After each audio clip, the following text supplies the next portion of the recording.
রাত যখন শহর ঘুমিয়ে পড়ে তখন কিছু গল্প জেগে ওঠে, কিছু ভয় হাওয়ায় ভেসে আসে, আর কিছু কান্না আটকে যায় সাইলেন্সারে।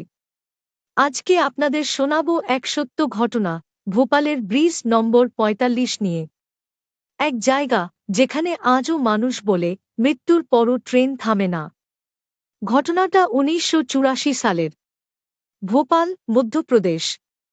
ডিসেম্বরের ঠান্ডা রাত।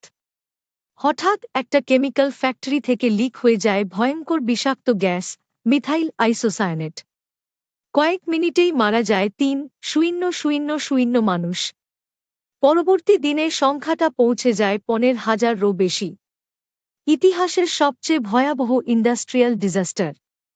সেই সময় মৃতদেহগুলো নিয়ে যাওয়া হচ্ছিল শহরের বাইরে, ঠিক যে পথ দিয়েই যেত ট্রেন নাম্বার ৫৯৩, সেই রেললাইন পেরিয়ে।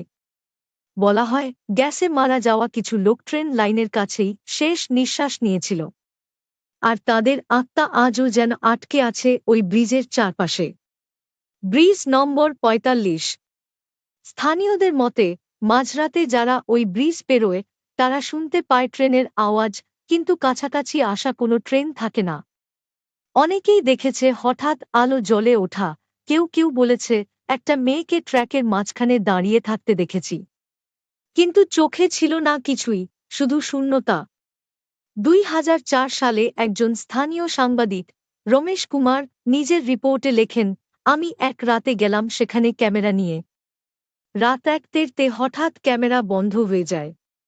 পাশে ছিল আমার বন্ধু অরুণ, ওর চোখ দিয়ে রক্ত পড়ছিল। রিপোর্টার জীবনের সবচেয়ে ভয়াবহ রাত বলেছিলেন তিনি। পরের বছর একদল গস্ট হান্টিং দল যায় ব্রিজে। ওরা ব্যবহার করে থার্মাল ক্যামেরা, এমফ ডিটেক্টর। তারা রেকর্ড করে এক ভয়ঙ্কর ফুটেজ, যেখানে একটা ট্রেন অন্ধকারে চলছিল, কিন্তু রেল লাইন একদম ফাঁকা। ট্রেনের আওয়াজ, ধোঁয়ার ছায়া, কিন্তু কিছুই ছিল না ক্যামেরার বাইরে। বন্ধুরা, প্রশ্ন একটাই, এতগুলো মানুষ যেখানে একসাথে প্রাণ হারিয়েছে, সেখানকার বাতাস কি নিঃস্ব হতে পারে? না, ওখানে এখনো বেঁচে আছে কান্না, যারা ঘুমাতে পারেনি শেষ রাতে। ওরা ট্রেন ধরে বাড়ি ফিরতে চেয়েছিল, কিন্তু ফিরে যায়নি আর কোনোদিন। ইতিহাস শুধু বইয়ের মধ্যে নয়, ভোপালের বাতাসে এখনো শোনা যায় সেই শ্বাসরুদ্ধ কান্না। আপনি যদি কখনো যান ব্রিজ নম্বর ৪৫ তাহলে হয়তো শুনতে পাবেন এক ট্রেনের হুইসেল, যার টিকিট কেউ কাটে না, আর গন্তব্য কে জানে। আজকে বিদায় নিচ্ছে আমি টিনা। আবার ফিরব অন্য এক রাতের গল্প নিয়ে। তখন পর্যন্ত আলো নিভিয়ে, কিন্তু কান খোলা রাখবেন।